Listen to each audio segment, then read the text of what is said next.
जय श्री कृष्ण भक्तों। श्रीमद् भागवत महापुराण की कथा यात्रा में आज हमारी यात्रा द्वितीय स्कंद के पंचम अध्याय तक आ पहुंची है।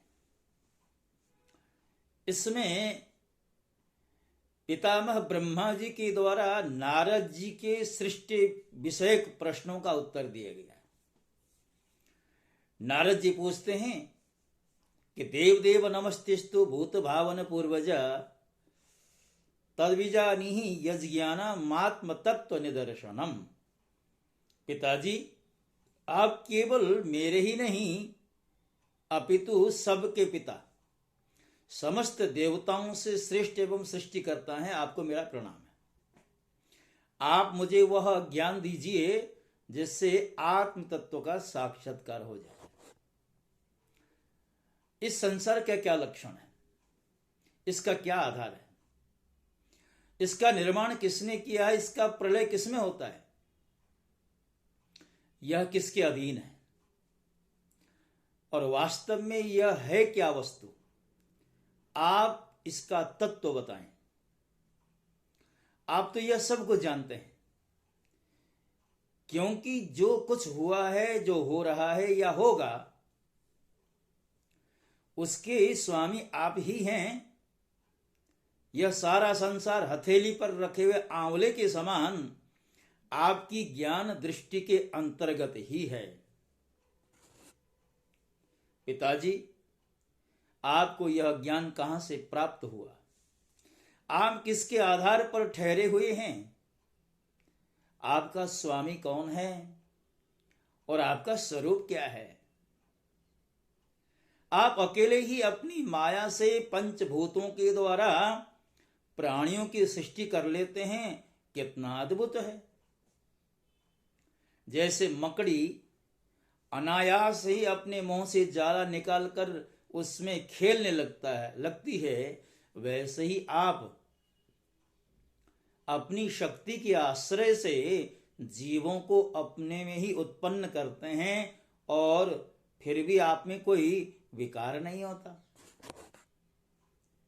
जगत में नाम रूप और गुणों से जो कुछ जाना जाता है, उसमें मैं ऐसी कोई सत असत उत्तम मध्यम या अदम वस्तु नहीं देखता जो आपके अतिरिक्त और किसी से उत्पन्न हुई हो। इस प्रकार सबके ईश्वर होकर भी आपने एकाग्र चित्त से घोर तपस्या की। इस बात से मुझे मोह के साथ साथ बहुत बड़ी शंका भी हो रही है कि आपसे बड़ा अभी कोई और है। पिताजी, आप सर्वज्ञ हैं और सर्वेश्वर हैं। जो कुछ मैं पूछ रहा हूं वह सब आप कृपा करके मुझे इस प्रकार समझाइए कि मैं उसे ठीक ठीक समझ सकूं।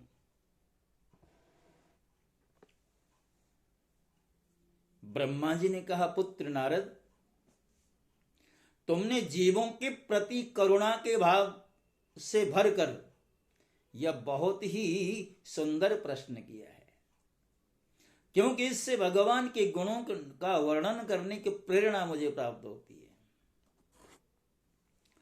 तुमने मेरे विषय में जो कुछ कहा है, तुम्हारा वह कथन भी असत्य नहीं है, क्योंकि जब तक मुझसे परे का तत्व जो स्वयं भगवान ही हैं जान नहीं लिया जाता, तब तक मेरा ऐसा ही प्रभाव प्रतीत होता है।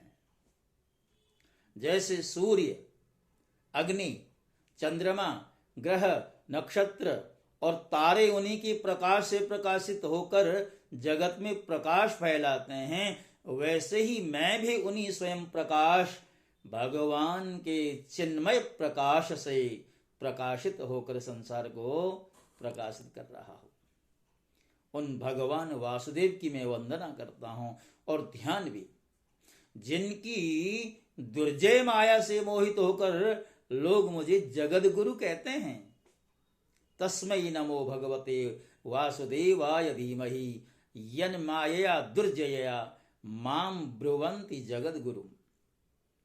यह माया तो उनकी आंखों के सामने ठहरती नहीं है, दूर से भाग जाया करती है, परंतु संसार के अज्ञानी जन उसी से मोहित होकर यह मैं हूं, यह मेरा है, इस प्रकार बोलते रहते हैं। भगवत स्वरूप नारद, द्रव्य, कर्म, काल, स्वभाव और जीव वास्तव में भगवान से भिन्न दूसरी कोई भी वस्तु नहीं है। वेद नारायण के परायण हैं, देवता भी नारायण के ही अंगों में कल्पित हुए हैं, और समस्त यज्ञ भी नारायण की प्रसन्नता के लिए ही हैं, तथा उनसे जिन लोकों की प्राप्ति होती है वे भी नारायण में ही कल्पित हैं। वे दृष्टा होने पर भी ईश्वर हैं, स्वामी हैं, निर्विकार होने पर भी सर्वस्वरूप हैं। उन्होंने ही मुझे बनाया है और उनकी दृष्टि से ही प्रेरित होकर मैं उनकी इच्छानुसार सृष्टि रचना करता हूं। भगवान माया के गुणों से रहित एवं अनंत हैं। सृष्टि, स्थिति और प्रलय के लिए रजोगुण, सत्वगुण और तमोगुण, ये तीन गुण माया के द्वारा उनमें स्वीकार किए गए हैं। ये ही तीनों गुण द्रव्य, ज्ञान और क्रिया का आश्रय लेकर मायातीत नित्य मुक्त पुरुष को ही माया में स्थित होने पर कार्य, कारण और कर्तापन के अभिमान से बांध लेते हैं। मायापति भगवान ने एक से बहुत होने की इच्छा होने पर अपनी माया से अपने स्वरूप में स्वयं प्राप्त काल, कर्म और स्वभाव को स्वीकार कर लिया।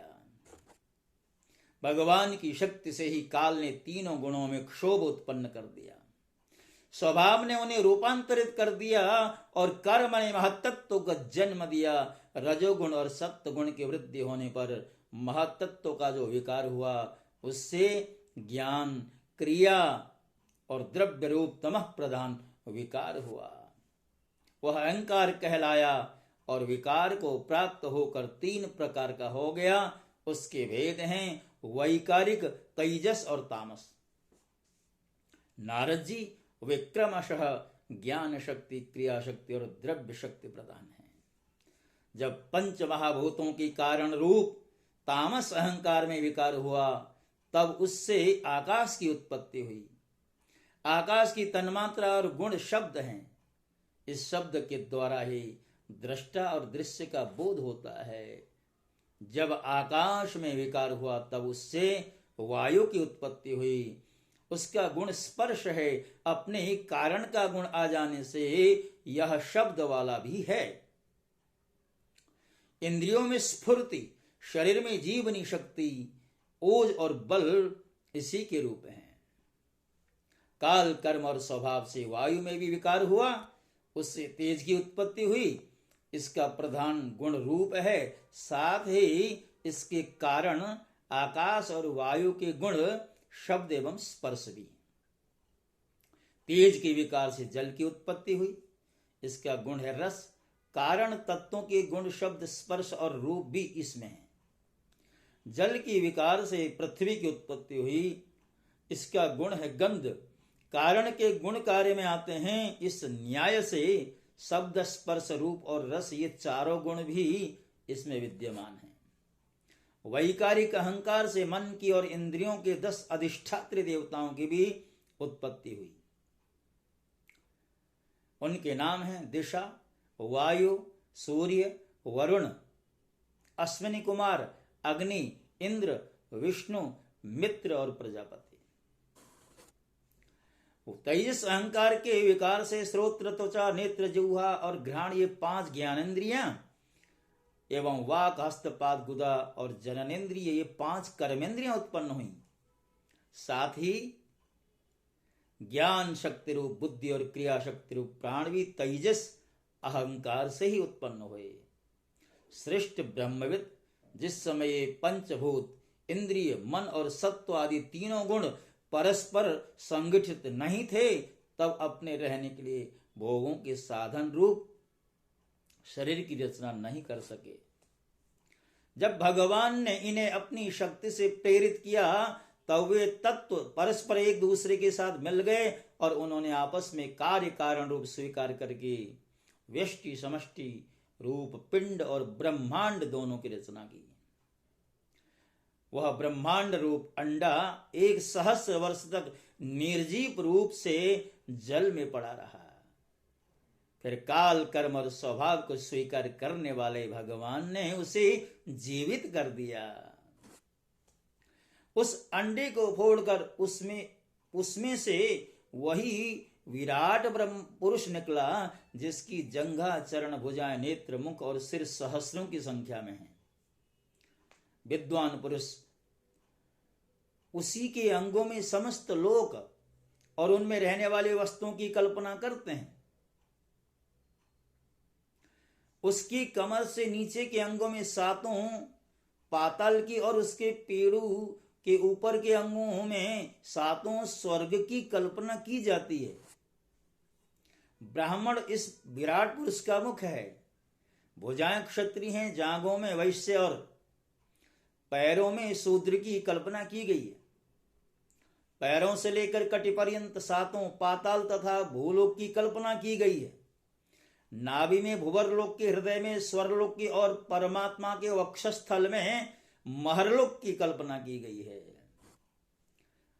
उसके गले में जनलोक, दोनों स्तनों में तपोलोक और मस्तक में ब्रह्मा का नित्य निवास स्थान सत्यलोक माना गया है।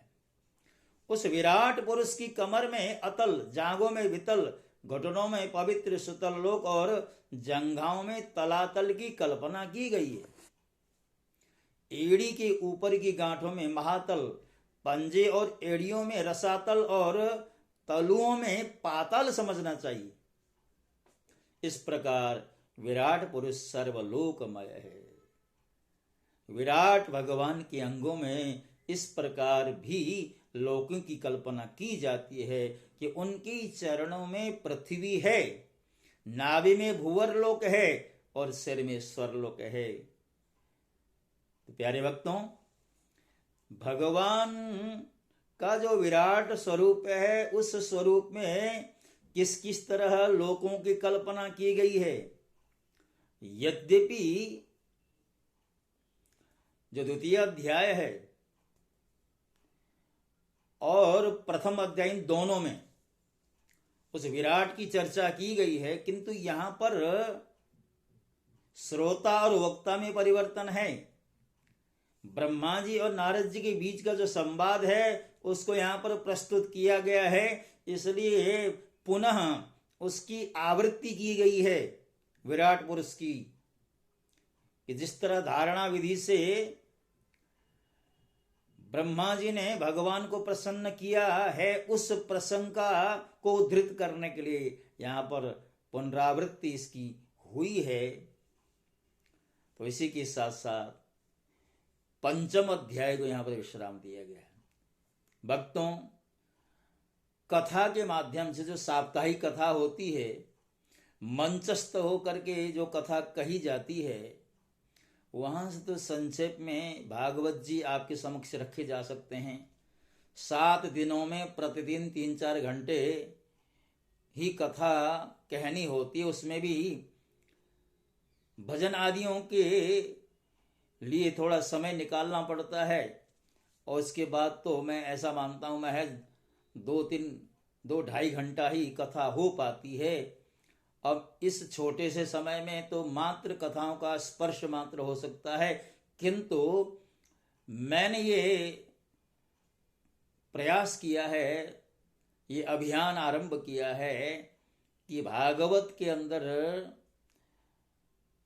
श्लोक के क्रम से सारे श्लोकों का भाव आपके समक्ष रखा जाए, ये मेरा प्रयास है।